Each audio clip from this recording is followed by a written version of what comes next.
also one critique that appears quite often when it comes to Shinkai's work is the fact that he's not really good at writing female characters, and even when it seems like they are the main characters, very often the story would always shift perspective to the male ones. さて、出来上がるまでにまだお風呂に入れてくれるかな？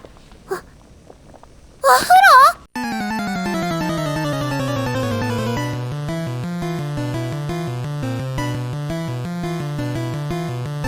？No! God, please, no! No! Welcome back to Torn Apart. Today we're talking about a filmmaker that I really like. His name is Makoto Shinkai, and he's gonna be part of my Master series, which is a series where basically I look at a filmmaker's entire career. I try to give you a little review of each film, I try to rank them, and it's always in preparation of a release of a new film, and this time around it's called Suzume, and it's coming out in France like exactly this week. いってらっしゃい。いってらっしゃい。いってらっしゃい。いってらっしゃい。行ってきます。 I don't know exactly when is the release like worldwide, but I'm always excited when it comes to his new films, even though lately he's been kind of like rewriting the same script over and over again, but it's okay because they're still visual and audio masterpieces at the end of the day. Makoto Shinkai has been quite successful in the last few years. There are so many articles out there basically calling him like the new Miyazaki when it comes to anime movies, and I kind of see what they mean, but mostly from a budgetary / box office aspect, and maybe from a visual aspect as well, because his movies tend to be incredibly revolutionary, but not necessarily when it comes to his stories, because I feel like Miyazaki was always innovating when it comes to the stories that he wanted to tell, and it always felt like you were visiting a completely different universe that felt different and that was inhabited by very unique characters. Behold, the spirit of the forest, the immortal guardian of the living world. Go, Porco! Use tackle! Porco! Nice job, Porco! Ashitaka, look out! Oh, majestic poor god. This is not really what Makoto Shinkai is good at. So I feel like the parallels that they're trying to draw between the two filmmakers are kind of shady, and they exist mostly because, well, there are not that many anime filmmakers which are like so incredibly appreciated everywhere. So maybe it's like really from a Western perspective more than like a Japanese perspective. But just so you know, there are a lot of Makoto Shinkai's films which are at the very top of the anime box office worldwide and Japan as well. If we look at the chart, for example, when it comes to the worldwide box office, we have Your Name, which is at place number 3, and Weathering with You, which is at place number 8. And these two films are higher than classics like Pokémon the first movie, but also several Miyazaki movies like Princess Mononoke, The Secret World of Ariete, and also The Wind Rises. So it's kind of impressive. There are a lot of people who are incredibly excited to see all of his films, and this started all with Your Name, which is an incredible movie at the end of the day, but you will see where it sits in my ranking. ひろきくん、たくやくん、あの白い綺麗な飛行機は海の向こうのあの塔まで無事に飛びましたか？ At the very bottom of my list, I put literally one of his first films, which is The Place Promised in Our Early Days, and I gave it a 3 out of 5 score on Letterboxd. You can really see that it's the beginning of an interesting career, but it still really feels like a movie that is almost too convoluted for its own good, and it kind of like tries to imitate what a lot of anime action movies have done in the 80s and the 90s, where it's all about like conspiracies. There is this part of the government, there is war, it's very science fiction based at the same time, and it's just a bit of a mess at the end of the day. And at the same time, you also have all the visual prowess that you have in most of Shinkai's movies, so it's almost impossible to look away, even with his first long feature. Oh, by the way, I'm not gonna be ranking his short films, this is long features only. Let's start by telling you what this movie is about, and I'm gonna be doing what I hate the most, which is read you a synopsis. I hate doing that because I'm literally reading you the like Wikipedia sum up. Have you ever had a dream that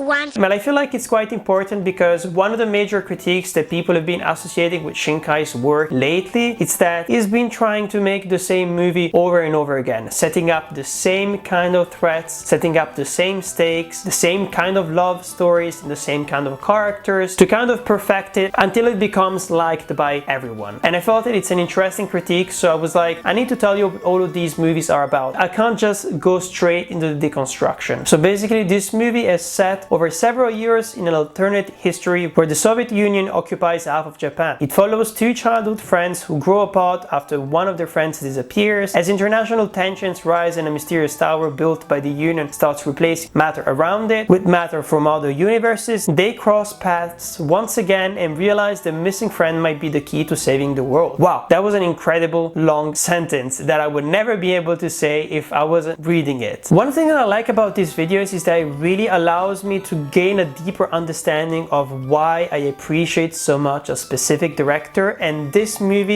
even though it's kind of flawed in comparison to his later work, it really showcases already why I love Makoto Shinkai's work. And in two words, camera work. I feel like his anime movies tend to feel so different because he cares deeply about camera work and because he tries to replicate all the flaws and all the weird things happening when he's shooting live action movies when it comes to the camera, when it comes to how you want to stage a scene, when it comes to how the lenses are gonna react when the sun, for example, or any kind of source of light is going directly into it, so creating lens flares. That's at the end of the day why his movies feel so real, and they almost feel like live action anime hybrids. And a good example where you can see this is like when he's deciding to actually frame a conversation between two men at the restaurant in a very specific way, and basically these two people are talking to each other, but at the same time they kind of seem incredibly far away, lost in their own minds, and basically the camera frames the top of their heads and the ceiling of the restaurant, which is something incredibly unusual when you think about it, because animated movies are the movies that try to recreate life in its best ways possible, meaning that if you can draw it something, why not drawing perfectly, right? That's why at the end of the day a lot of forgettable animated movies very often will be that way, mostly because they just look too perfect and they don't look real enough. They kind of like skipping on all the imperfections that make real life look like real life at the end of the day. Also, something that I noticed when it comes to this film here, because I discovered it after I watched most of his other work, it's that he puts a lot of attention when it comes to the backgrounds, when it comes to the landscapes. I mean, anyone can notice that, but have you ever noticed that he doesn't do that with faces, for example? And funny enough, the characters from this movie, their faces look exactly like other anime movies that I've seen from the 80s and the 90s. Nothing has changed, but they are placed in environments which are incredibly detailed and beautiful and vibrant. That is something quite interesting because I feel like we're getting almost too close to like photorealistic stuff when it comes to human skin, the pores, and the things they did with Avatar, for example, the way of the water. But we're losing something as well. We're losing the freedom that animation allows us and that we don't have when you focus too much on representing the human body on how it actually looks. So I really like this compromise that he must have decided to take when it comes to his entire filmography, and to just focus on the landscapes, on the places that the characters inhabit, instead of focusing on their faces, and being as simplistic as possible when it comes to representing their emotions, basically. And that's also why in anime movies you see them cry quite a lot, mostly because their faces just don't emote enough emotions and enough drastic emotions for us to understand what they're going through.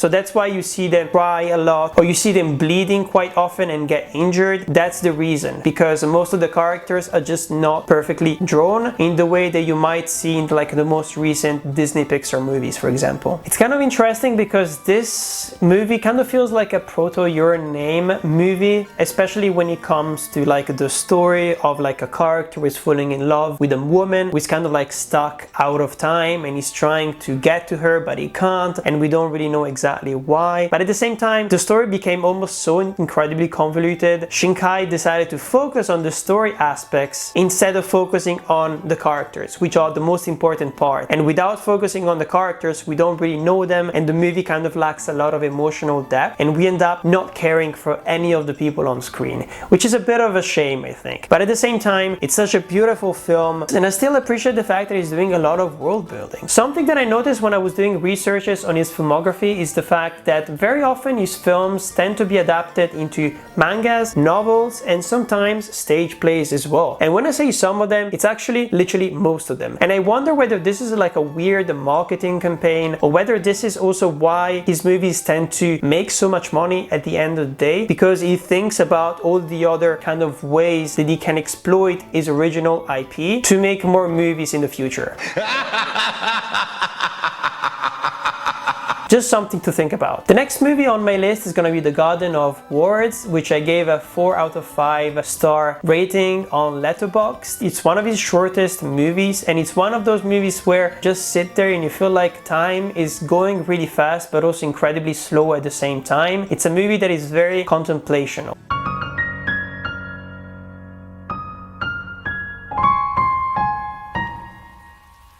The story itself and the characters are kind of like vessels for the message and the themes that want to be explored in this film. And funny enough, a lot of people have been criticizing it because it's got a lot of like weird pedophilic vibes. But in order to understand what I'm talking about, I need to give you the synopsis first, which is something that I seem to forget all the time. This movie is about Takao, who is training to become a shoemaker, who skipped school and is catching shoes in Japanese style garden. He meets a mysterious woman called Yukino, who is older than him. Then without arranging the times, the two start to see each other again and again, but only on rainy days. They deepen their relationship and open up to each other, but the end of the rainy season soon approaches. And the age gap is quite important. The girl is 27-year-old while the guy is a teenager. So there is a huge difference in between them. Most of the negative reviews that I've seen when it comes to this film tend to talk about this kind of stuff. They talk about grooming, they talk about how it was completely unnecessary to actually have that incredible age gap, but I found an interesting reason of why Shinkai decided to do that. So according to Shinkai, the age difference between the two main characters and their character traits demonstrate how awkwardly and disjointedly people mature, when even adults sometimes feel no more mature than teenagers. And I agree with that point, but at the same time, you could apply that to any kind of huge age gap. You could have done that with like a woman who is like in her 40s and a guy who just came out of college, for example, and he's 21. That would still have worked because people are actually still growing up when they're in college. I feel like the age gap would still have worked and you still could have raised the same point when it comes to people different levels of maturity. But yet something else to add as well when it comes to a different interpretation of what love actually means. And basically in this film he said that it was his first attempt at making a love story using the traditional Japanese meaning of love. During the era of Manyoshu, the native Japanese words today known as Yamato Kotoba were starting to be written using kanji, and the word for love, hoi, today written as this, was actually written like this, which could be easily translated to lonely sadness. And he basically created the film with the hope of cheering up people who will feel lonely or incomplete in their social relations. And when I read this, I'm like, it's incredibly cute. It's a really interesting theme. It's a really cute way of addressing it as well. I know that it could have been made better if just the age gap was different, but at the same time, is it possible that it is just like a westernized way of seeing his movie? And from my memories of The Garden of Words, there's not a lot of sexualization in the movie itself. Is there kissing? I don't even remember if there is kissing involved, but there is definitely no sex. So you could argue like, what kind of relationship are they actually having at the end of the day? Especially if it doesn't fit with our traditional way of representing love. Is it just maybe that we can't see how two people could be in love without like consuming their love?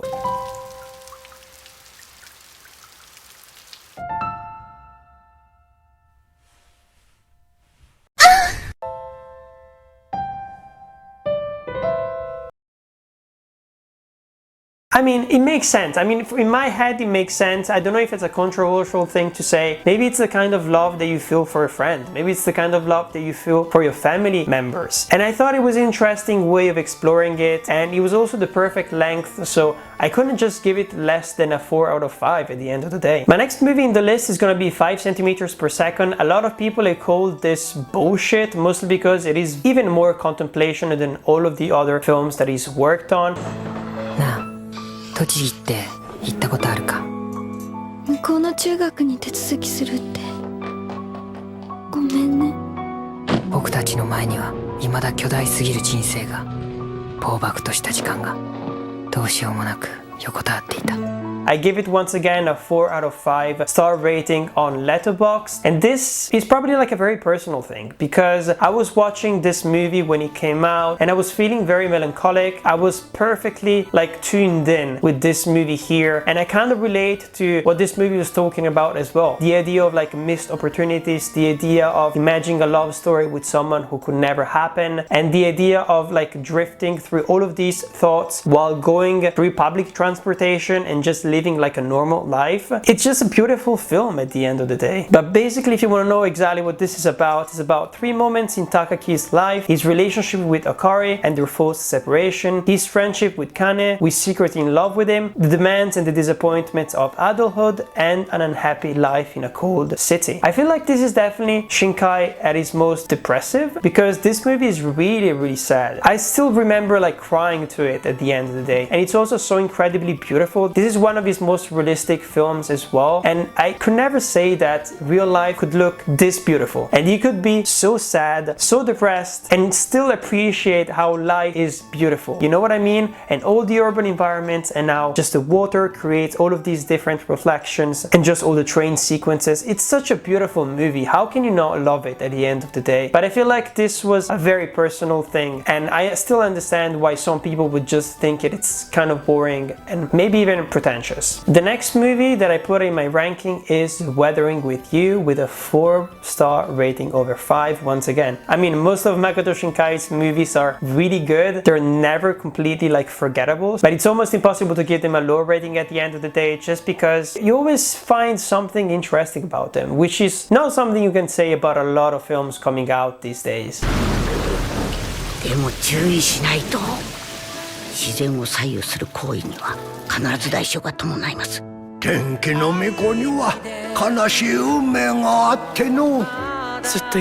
Weathering with You is just next level when it comes to the animation. It's so incredibly beautiful. I think it has almost like a better soundtrack than Your Name, and I'm saying almost. It's not at the same level as Your Name, of course, but mostly because Your Name has even more emotional depth than this movie here. But anyways, I really enjoyed this movie, but at the same time, I really had a hard time connecting to all the positive vibes going on in this film. It's almost too positive for Makoto Shinkai's work. I feel like that Makoto Shinkai is really good when it comes to portraying realism, and when it comes to just creating a perfect sense of what it means to be in your 20s or maybe early 30s as well, and the idea of living in an urban environment, and the idea of being a part of a whole and feeling lonely and feeling kind of overwhelmed by everything around you, whether it's because of its beauty or whether it's because of like how just technology is going fast or because of natural disasters and that kind of stuff. But this movie just felt almost too nice, which is something weird to say when it comes to Shinkai's work. Weathering with You is about an high school student called Hodaka who leaves home on an isolated island and moves to Tokyo. But he immediately becomes broke. He lives his days in isolation but finally finds a job as a writer for a shady occult magazine. After he starts his job, the weather has been rainy day after rainy day, and in a corner of the crowded and busy city, Hodaka meets a young woman named Hina, and due to certain circumstances, Hina and her younger brother live together but have a cheerful and sturdy life. Hina also has a certain power, the power to stop the rain and clear the sky. And funny enough, I actually found an interview where he literally confirmed the theory and the critique that a lot of people have when it comes to Shinkai's recent films, and that it basically is trying to recreate the same vibes from Your Name in all of his other films. After the 2011 earthquake that he made Your Name, and basically a lot of people give him feedback, and he paid a lot of attention to those people and what they were saying about the film. A lot of people said that it was fun, but they thought it was complete fantasy or a hoax because you can't really revive people from the dead. They're lost and gone. So there was some of the criticism of the core concept of the film, which then led him to work on Weathering with You, where the concept was about sacrificing one person versus the masses. And weirdly enough, the interview keeps going, talking about Suzume, which is the movie that we're going to be talking about in a couple of minutes as well, where basically he took all the criticism that people had about Weathering with You and he changed it again and created Suzume. So basically he's confirming everyone's theories. And it's a bit of a problem, I think, when it comes to someone's career, when you're trying to recreate the same magic from a movie that you made over and over again. Here it works just because he puts so much effort into making the landscapes look so beautiful that at the end of the day you can't help but being entertained. But at the same time, it is a bit weird when it feels like you're just reliving the same kind of like knockoff version of the same story. And this is exactly why above this movie here, and I did something quite controversial and I put Children Who Chase Lost Voices, and I still gave it a 4 out of 5 stars Letterboxd rating. And this is mostly to do with the fact that I was starting to feel fatigued just of Shinkai's work in general, and I wanted something more fresh. There was literally like one film which kind of represented all of that in just a perfect package. 元よりない。なんだ、子供じゃない。お前だって子供だろ。行こう、アスナ。さよならを知るための旅だ。 Because this film here almost feels like a lost Studio Ghibli script where Shinkai was just the art director behind it. Beautiful landscapes, a really interesting, intriguing story about going to the center of the earth. There is so much lore, so much world building, but at the same time, this movie really confirms the theory that I was talking about in my introduction when it comes to the fact that he really doesn't care about women's characters and they are literally just tools for people to fall in love with them or for people to find a use for them. There are so many moments in this film, for example, where they ask our main character, Suna, to either take care of the cooking, either take care of the washing of people's clothes, or taking care of like a toddler, for example, to give him a bath, even though like she's like a fucking teenager. It's so weird. It's so weird to ask her to do all of that stuff instead of doing it yourself or just creating a good work-life balance, you know? And during the entire movie, she's basically like dragged around by everyone else and she makes very little choices at the end of the day which actually impact the story itself. I forgot to talk about the story, right? What is the story of this film? And the film centers on our main character called Asuna, who is a young girl who spends the solitary days listening to mysterious music emanating from the crystal radio she received from a late father as a memento. One day while walking home, she's attacked by a fearsome monster and saved by a mysterious boy named Shun. However, Shun disappears and Asuna embarks on a journey of adventure to the land of Agartha. So at the end of the day, this is a movie that is really powerful when it comes to the themes. This is a movie about saying farewell. This is a movie about accepting people's deaths. This is a movie about accepting that things are gone and you have to create a new life for yourself and you have to find the strength to want to be happy again. But it's kind of hidden under a layer of lore and world building, which kind of reminded me of movies like Nausicaa or even Princess Mononoke, for example. There are a lot of elements in this movie which kind of don't go together, and it really feels like Shinkai was trying to be someone who is not, because very often his stories tend to be really low stakes and really precise as well, while this was an entire universe that could almost fit into a series. But despite all of those flaws, I still really liked this movie because it felt incredibly fresh and because it felt like something different that Shinkai had never done before.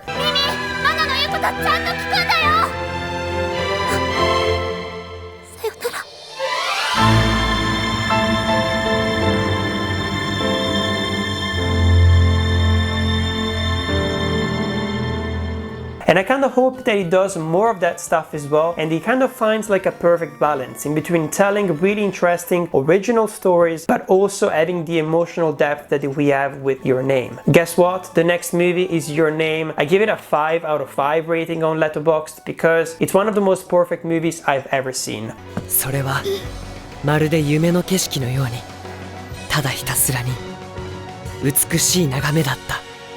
運命だとか未来とかって言葉がどれだけ手を And I saw it a couple of times and I was trying to figure out why I love this movie so much. And at the end of the day, I realized that this movie is literally Eternal Sunshine of the Spotless Mind. We have a really tragic love story at its core, and we have the idea of losing your memory of each other and trying to kind of grasp that memory and keep it as close as possible so that you don't forget it. It's such a beautiful story and I found myself crying over it so often. I also really think that the musical kind of moments in this movie feel perfect. There is a lot of pathos behind them. He's probably one of the only filmmakers which are able to do that. Like to have a movie, a comedy slash drama, which all of a sudden becomes a musical. Your Name is about high schooler Mitsuha and Taki who are complete strangers and living separate lives. But one night they suddenly switch places. Mitsuha wakes up in Taki's body and he in hers. This bizarre occurrence continues to happen randomly and the two must adjust their lives around each other. I don't even know what else to add when it comes to Your Name, just because, as I said before, it's a very simple story, but it's the details that work so well. He's so good at recreating that feeling of being a teenager and being in high school and kind of like meeting people, being afraid of never seeing them again, basically just because you met them like once or just because you don't live in the same city, for example. The entire mood of Your Name is so beautiful. Of course, it's a tragic love story, but there is a lot of incredibly funny moments here about like the body swapping thing, of course. A lot of like comedy of repetition, of seeing them do things all over again just because it's their personality. They're not going to be able to help themselves from repeating the same mistakes over and over again. But at the same time, I love also the side characters. I love the family members that surround our main characters. And this is probably the only exception where the main female character is actually as strong as the main male character. And I actually think that she's the one who is driving most of the narrative. And she's actually the one who has the most interesting part of the story. It's not him. It's not the teenager who's living in Tokyo in a big city. It's the other girl. And that's probably why a lot of people love this the most when it comes to Shinkai's work, because they find it incredibly relatable. Now it's the moment to leave you with Patrick from the future or the past. Well, because technically you're watching this on Wednesday, but I went to the premiere on Monday, and maybe I even met Makoto Shinkai himself because I've heard he's gonna be at the premiere, and I've seen Suzume, and I'm gonna tell you what it is about, how it ranks among the other movies, and whether it's as good as Your Name. あなたは怖くはないのか？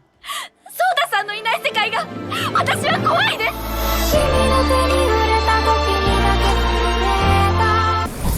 I feel like I have to start by saying that the trailer for this movie is actually garbage. And if you just look at it, it's the classic like anime supercut of action sequences and like inspirational quotes, but it really fails at explaining what it feels like to watch this movie, and it also completely hides the fact that this movie is like a road trip movie, and it's a really important aspect, and I feel like if you don't know that about the film, you're probably not gonna enjoy it. So I'm back here from the premiere, which was insane. We had a Q&A that lasted like an hour, even an hour and 10 minutes. Like Makoto Shinkai was like standing there being like, as long as you have questions, I can stand here and answer them. And it was like the most lovely experience ever. Let's start by giving a review of the film, and then I will head into some production details that he shared during the Q&A. First of all, is this movie good? Yes, it's really good. I would actually go as far as saying that this is his best written movie, and it also definitely stars the best soundtrack. Because if there is one critique you can put onto Your Name, it's the fact that the soundtrack sometimes almost takes you out of the movie, and it almost makes you feel like you're in a weird like MTV kind of like music video.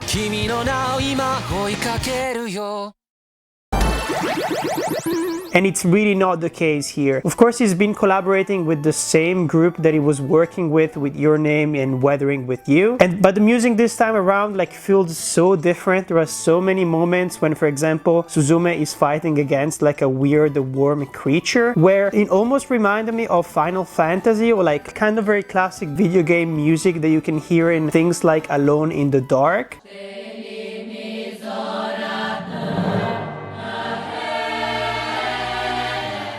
And then there's the classic, very oniric, like Your Name type of music with a very soft, like Japanese voice that was just so incredibly beautiful. If there is one thing that I can fault to this movie, is that it's not as gorgeous as his previous ones, but it definitely compensates with like a better script, as I said before, a better soundtrack, and most of all, better characters. I feel like with this film here, Shinkai was like completely knocking out of the park all of the problems that I was talking about like at the beginning of this video. First of all, the fact that he seems to be wanting to recreate the same magic from the movie Your Name again and again. He doesn't do it this time around. And the fact that his movies don't star any interesting, well-written, three-dimensional female characters. It's not the case here. Suzume is probably one of the most interesting characters that he's ever written, and actually I think that she's got a bit of a superhero charm, because she's clearly like not afraid to die. She jumps into danger almost like in a suicidal way, which is something actually that I wanted to ask to Makoto Shinkai, but I didn't really have the chance, because basically she has suffered from a lot of loss throughout her life, and it almost feels like subconsciously that she wants to die to be able to rejoin her loved ones in the afterlife.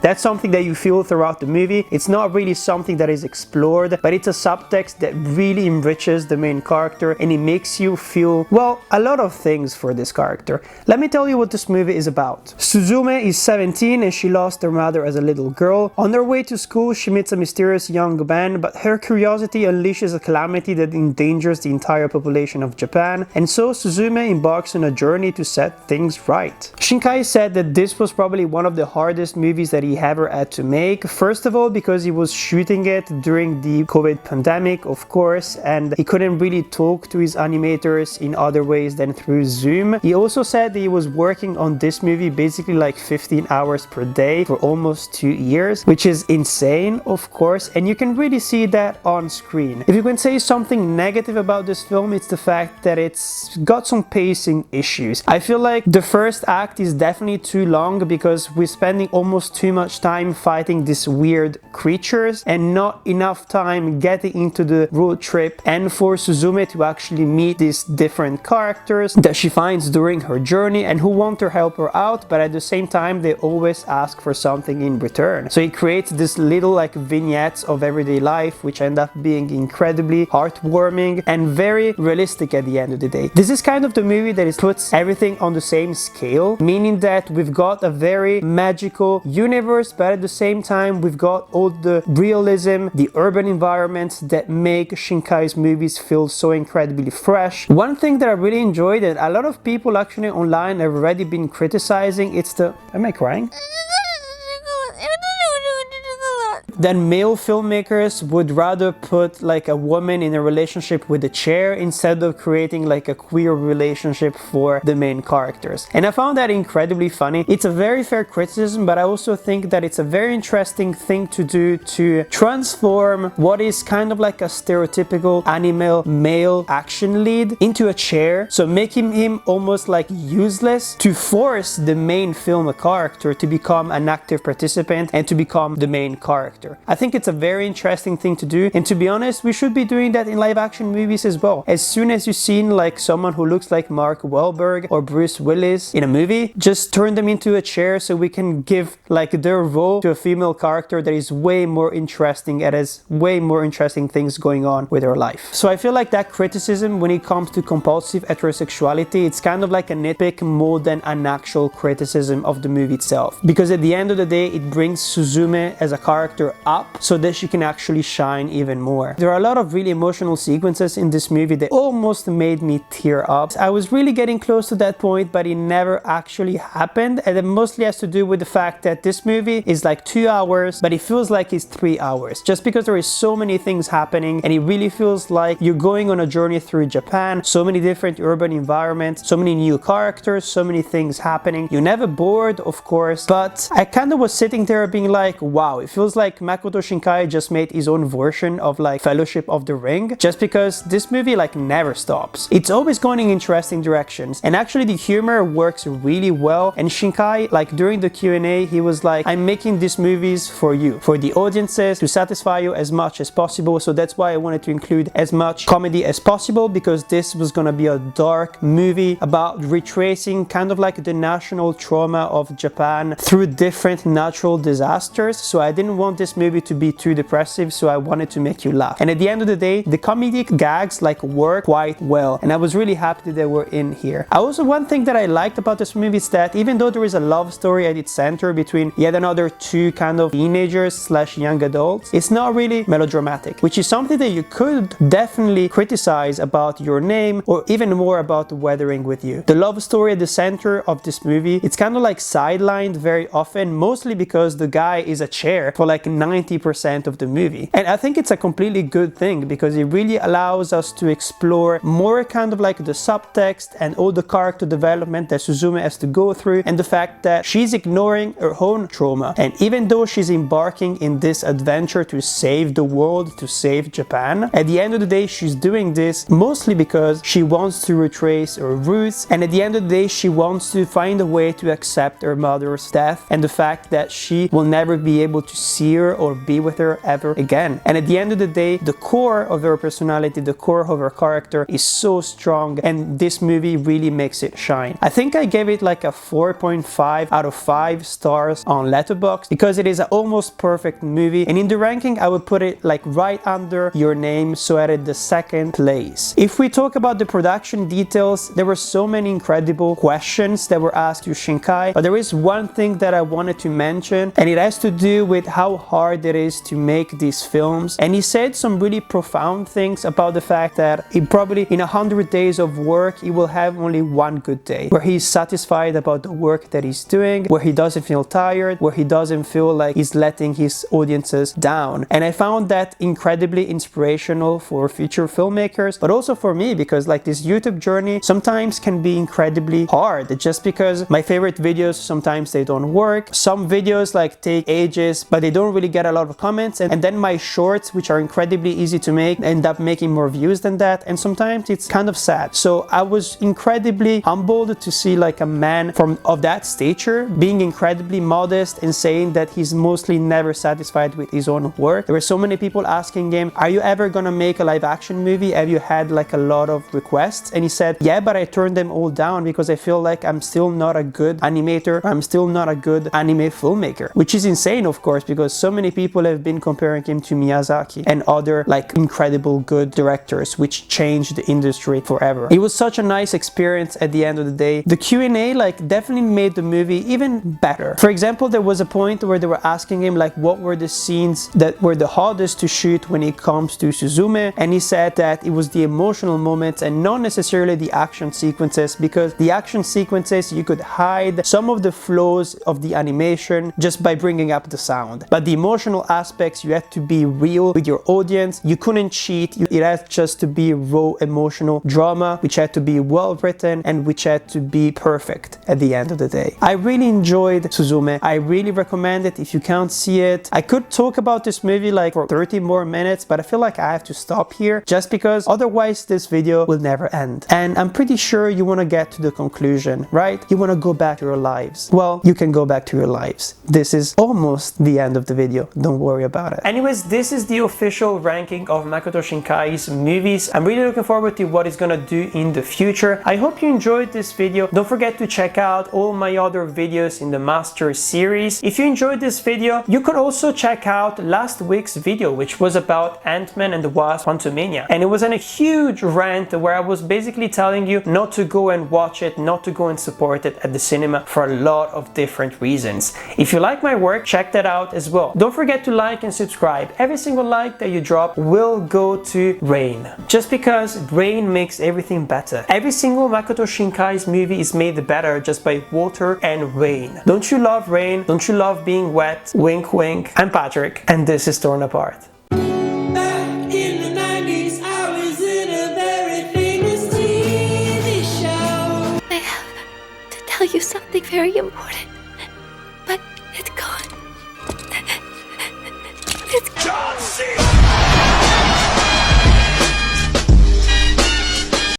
タタラララタンタタラララタタララララララタタララララララタタラ